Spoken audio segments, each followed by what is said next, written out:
Quick. Can I have two? Tim Horan and Nick Abendinen.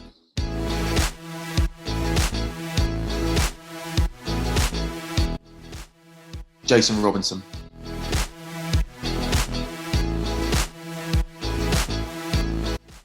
Argentina, England in Buenos Aires 2002, the week after Argentina crushed the French pack and beat France, and that was the same French team that had grand slammed it in the Six Nations, and we beat Pumas in Buenos Aires. That's my favourite day.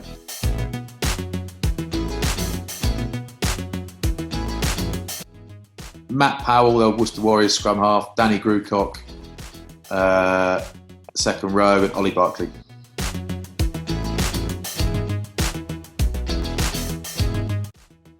Coming back from my Achilles injury, fat as a house, I think like 2005, 6, whenever it was. Could barely run, 126 kilos, big bench press, no fitness. But they told me I'd never play again, and I managed to, so that's probably the best day.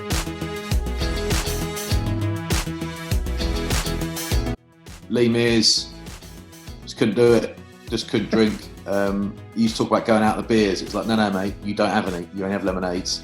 And then one day we went to Glastonbury on Andy Beattie's stag do, and Mearsy had 3 pints, and we found him, he's meant to have gone home that night to go on a holiday the next morning.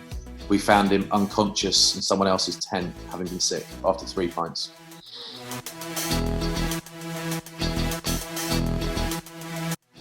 Probably say Andy Powell, but I didn't play with Powley.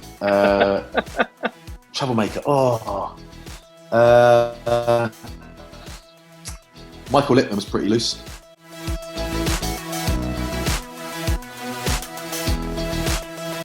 Mark Bakewell, forwards coach, was brilliant for us. Michael Foley, exceptional.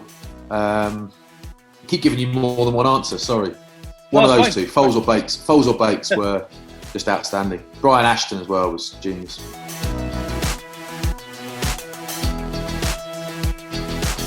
Funniest by a mile is when I'm in the foyer of Penny Hill Park, the England Hotel, and we're rookie, Julian White and I there, and we're best mates, and he's the funniest guy in rugby. I mean, full stop, there's no one funnier. And you just wouldn't know because you never hear from him, but we're in there, and everyone loved Whitey because he was just such a mute, you know, and he's a hilarious bloke, but a proper antisocial farmer type, but brilliant guy.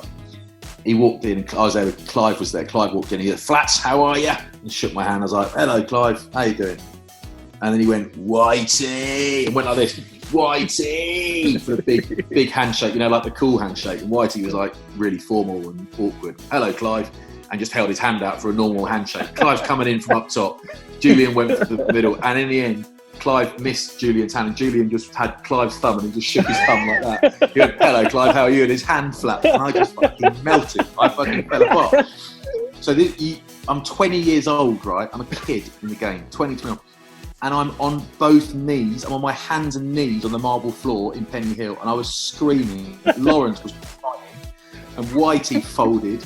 I remember Clive was like, he looked at me and said, "What the fuck is this?" And just walked off. And I hardly got any more caps. So it was like, I spoke about it since. I was like, "Clive, I'm so sorry. It's just the funniest thing I've ever seen." "What? Grow up, mate." And I was like, "I know, mate, but we all find different things funny." And he didn't. He was right. Clive was right. But when he had his hand, "Hello, Clive," like that, I just fucking went. I absolutely just went, and that was it. Game over. Then I was all day. I was just squealing.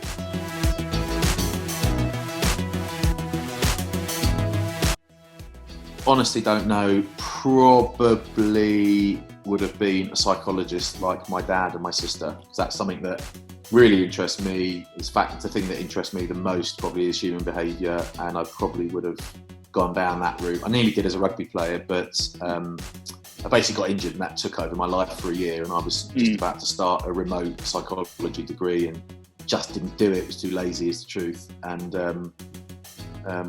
don't regret it, I'm over it, but probably would have gone down that route, yeah.